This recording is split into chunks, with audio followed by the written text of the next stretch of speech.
DA wants to leave ANC with only Department of Arts and Recreation. COSATU says DA's cabinet demands are silly. The Congress of South African Trade Union COSATU, an alliance partner of the African National Congress, has scoffed at the Democratic Alliance's demands in the Government of the National Unity being formulated to lead South Africa's 7th administration. In the May 29th general elections, the ANC received its worst election result since apartheid ended 30 years ago in South Africa. The ANC garnered 40% of the vote, losing its absolute majority in parliament. IOL last week reported that Ramaphosa has officially begun his second term after his party formulated the Government of National Unity, incorporating its decades-old rival, the Democratic Alliance DA, and other smaller parties, including the Inkatha Freedom Party IFP and the Patriotic Alliance PA. On Monday, IOL reported that as parties put demands in the power-sharing arrangements, the DA has demanded 12 cabinet posts, including that of the Deputy President of South Africa in the GNU. In the letter written on Sunday, DA Federal Chair Helen Zille informed ANC Secretary General Fikile Mbalula that her Blue Party wants around 12 cabinet positions in the Government of National Unity. In an interview with broadcaster Newsroom Africa, Matthew Parks, COSATU's parliamentary coordinator, said the DA demands are unreasonable. This is part of a negotiation cycle. Parties will always present slightly silly over-the-top demands. The DA was a little bit silly. They are not going to get the deputy president of the country, and they are not getting 12 ministers out of a cabinet of about 28. It's silly. On the specific portfolios demanded by the DA, Parks said it is basically the entire government that the Blue Party wants. Basically, they will just be leaving for the ANC, the Department of Sports and Recreation, said Parks. However, expressed hope that as the negotiation continued, the parties can find each other. But they need to be a bit reasonable. In a journey which constitutes about 70% of the members of parliament, the ANC is the majority party. It is the largest party and it is the only party with experience in government, said Parks. Earlier, LOL reported that Good Party Secretary General Brett Theron also commented on the DA's cabinet demands. Theron said the Blue Party could possibly be making plans for its exit out of the GNU. I think the letter was written for this purpose, for the media's purpose, as an attempt by the DAs to preempt what the outcomes of the cabinet formation will be, to perhaps indicate what they demanded and how unfairly they have been treated thereafter. I think it was a sign, an act of bad faith, given that this, the statement of intent, is a document of good faith that we all signed. But this is not unexpected in negotiation of this kind, said Theron. I thought, when I read the letter, that the DA are making demands that are so unreasonable that it will give them an opportunity to walk out. On the other hand, in any negotiations, you go in with your best ask and you compromise down from there. So, there are two ways of reading it, the letter, and I did read it first thinking this is the basis for telling the public why they are pulling out if they don't get their own way. But it could have been the typical negotiating style of saying this is our top ask, but we have a bottom line that we are prepared to move to, he said. On Monday, IOL reported that following the DA's intentions on getting 12 cabinet posts, including that of the deputy president in the GNU, the ANC says President Cyril Ramaphosa has the final word on the appointment of the cabinet. DA cabinet demands. Good parties.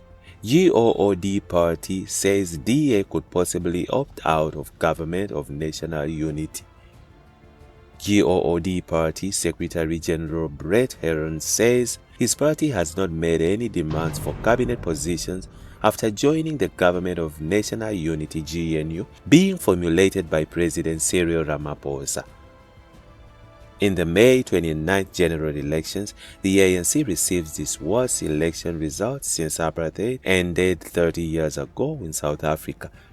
The ANC garnered 40% of the vote, losing its absolute majority in parliament. The IOL last week reported that Ramaphosa had officially begun his second term.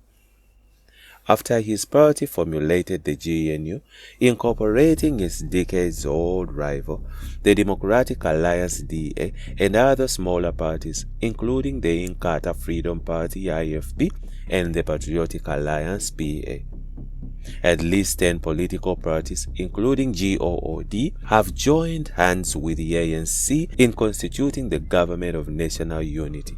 Together, the parties secured over 70% of the votes in the 2024 elections, ensuring broad representativity and a strong mandate to govern South Africa, according to the ANC.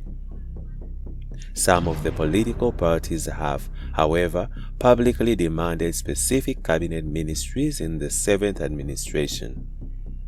In an interview with the broadcaster Newsroom Africa, Theron said his party, led by struggle icon Patricia de Lille, did not make any cabinet demands.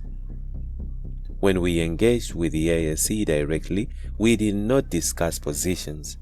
We did not ask for any positions, and the only reference to the accommodation of parties in a cabinet was that it would not be possible to accommodate all parties in cabinet given the size of the Cabinet of National Unity. So, we didn't make any demands or positions. Commenting on the highly publicized letter by the DA, which demanded the position of Deputy President of South Africa and numerous key cabinet ministries, Theron said the Blue Party could possibly be making plans for its exit out of the GNU.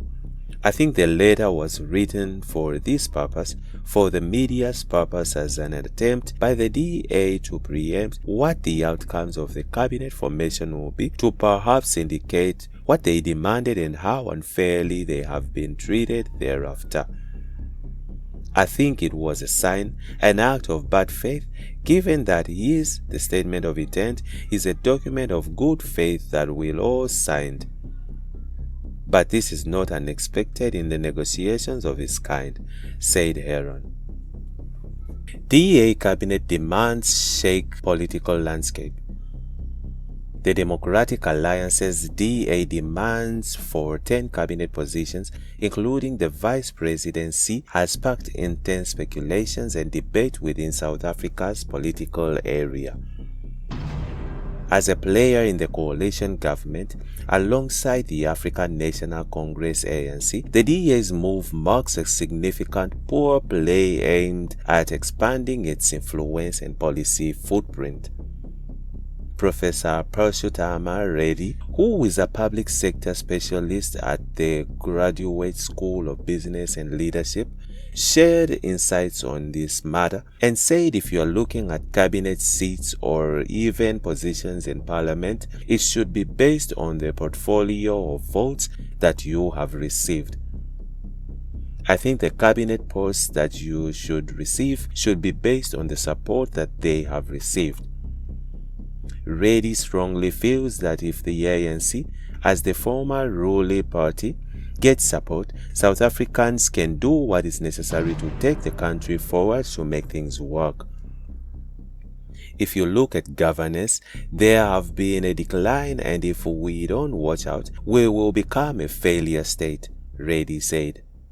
Another political analyst, Zakele Ndlovu from the University of KwaZulu-Natal, said that looking at the elections result percentages that the ANC has 40% and the DA has just over half of what the ANC won, the demands of the 10 ministerial positions are reasonable.